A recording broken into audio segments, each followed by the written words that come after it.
Spoštovani, po dolgih tednih omejevanj gibanja in številnih aktivnosti javnega življenja smo prišli do pomembnega obrata.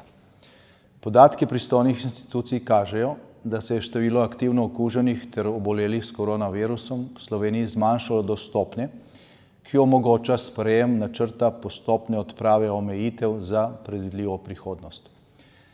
Na podlagi predlogov zdravstvenih strokovnjakov Ministrstva za zdravje je tako vlada danes sprejela načrt ponovnega vzpostavljanja prostega gibanja ter zagona številnih dejavnosti v naslednjih dneh, tednih in mesecih. Nekateri datumi v načrtu so fiksni, drugi so lahko zaradi situacije same lahko zgolj okvirni.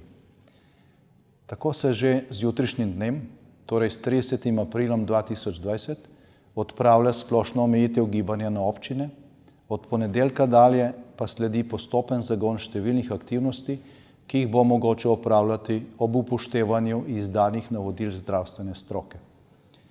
Zborovanja in druge množične prireditve ter velika športna tekmovanja ne v Sloveniji, ne drugod po Evropi zelo verjetno ne bodo možna vse do odkritja in splošne uporabe cepiva ali zdravila za COVID-19. Podrobnejši načrt postopnega sproščanja omejitev bo podrobneje predstavljen jutri.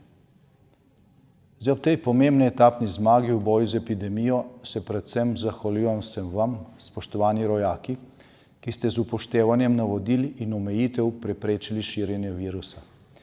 Slovenija je tako po vaši zaslugi med vsemi sosedami žariščne države Italije najuspešnejša.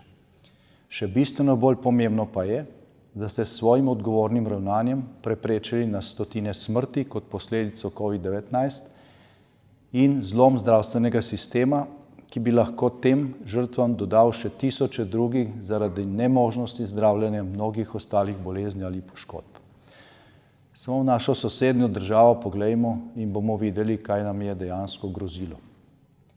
Ker pa epidemija še ni premagana, vas prosim za odgovorno ravnanje tudi v prihodnjih dneh in tednih. Samo ob doslednem upoštevanju navodil zdravstvene stroke pri našem ravnanju in obnašanju bomo lahko število okužb zadržali na tako nizki ravni, da se bomo lahko izognili novim izbruhom epidemije in ponovnim omejitvam. Skupaj skušajmo vplivati tudi na tisto peščico nerazumnih zanikovalcev virusa, ki s svojim neodgovornim obnašanjem ogrožajo vaše zdravje in življenja.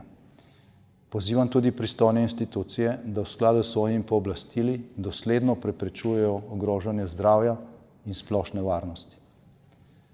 Slovenija je trenutno med najuspešnejšimi državami v boju z epidemijo, po vaši zaslugi.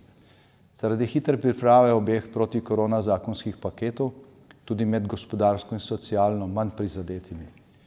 Nadaljujmo po tej poti. Hvala in ostanite zdravi.